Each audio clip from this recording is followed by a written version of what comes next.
Hello, everyone. Good day to all of you, or good night. It is a pleasure to see you again. Today, we are going to talk about a very important topic that is happiness at work.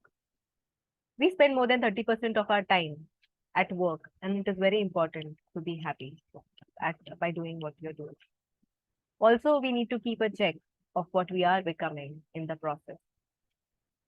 So, let us see what this German spiritual teacher and master and author has to speak or say about happiness in work. In his book, A New Earth, Eckhart Tolle makes reference to how releasing the ego while we work allows us to be fully present and become one with the task we are performing. He explains that those who are exceptionally good at what they do are often completely or largely free of ego while performing their work. They have taken their attention off of themselves, their petty resentments, their need for recognition, their apprehension over how their work will be perceived by others, and so on. Instead, they place their attention fully on the task that they are performing. They may not know, but their work has become a spiritual practice. When they work, they become one with what they are doing. When you achieve this state of flow, you're no longer worrying if your book will be accepted by your publisher or that someone else might get the credit for your ideas. In addition, you're no longer reliving some uncomfortable situation that happened to you that morning or last week.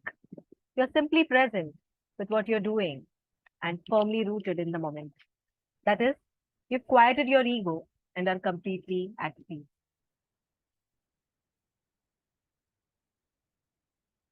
This reminds me, the state of flow reminds me of Arjuna and how he hit the bird's eye by becoming one with the eye. We can see the state of flow with our sportsmen.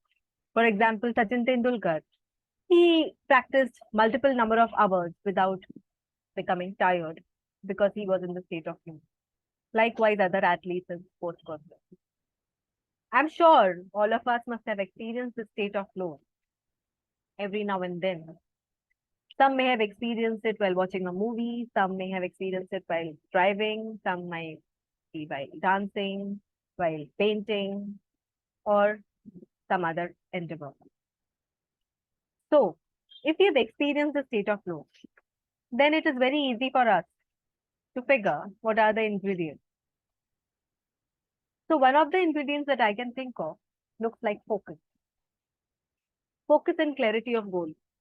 If you see, Arjuna knew that he had to hit the eye, bird's eye, and he was fully focused.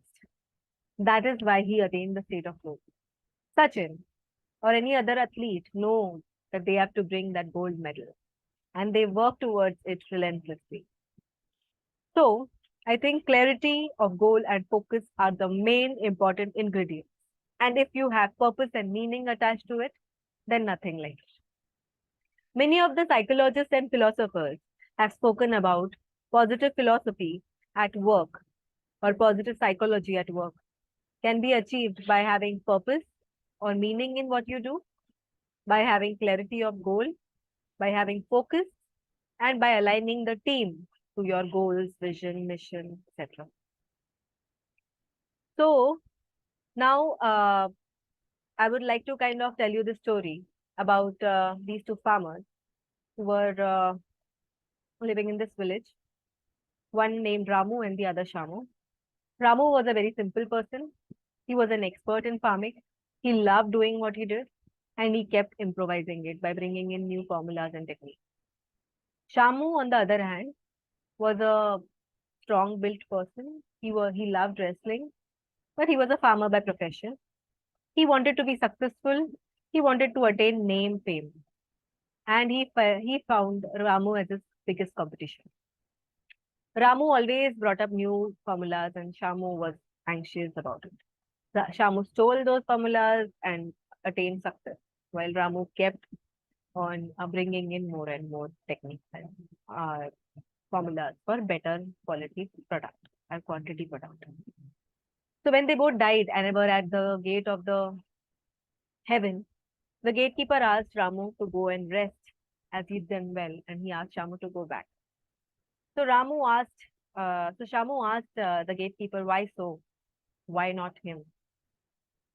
Why is he asked to go back? So the gatekeeper said that, you know, Ramu was always supposed to be a farmer and you were supposed to be a wrestler.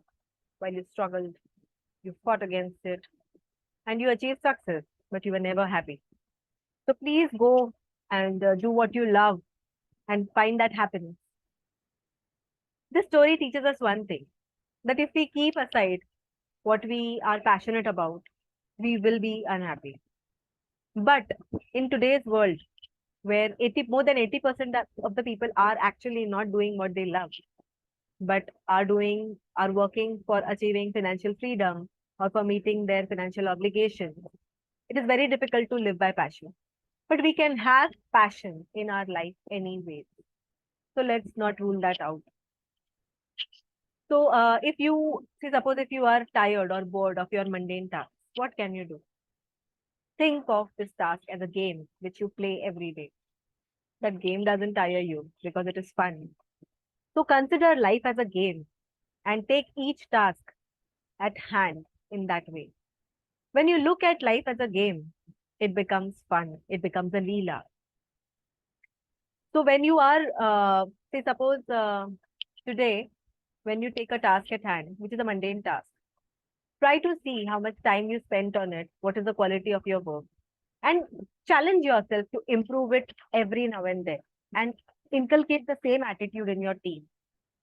Try to reduce the time that you're spending on that task so that you can get more time for attaining new skills, for spending time with your family, doing things you love. Just free yourself by finishing that at the earliest by completely focusing on that task at that very moment. So, what we can kind of also think about is that if you still, after doing all this, if you still feel that you're not happy, it is time to change your profession, or it is time to move on. So you can find what you truly love and do what you truly love and try to make it a profession so that you can earn out of it and you can learn out of it and have fun out of it. I hope you like this video and it had some insights. Please take those insights and apply it in your life. Let us all try to be in that state of flow all the time by showing up to life, because where you are for a purpose. So let's live life completely, guys. Let's not run away. Thank you so much. Take care. Bye bye. Love.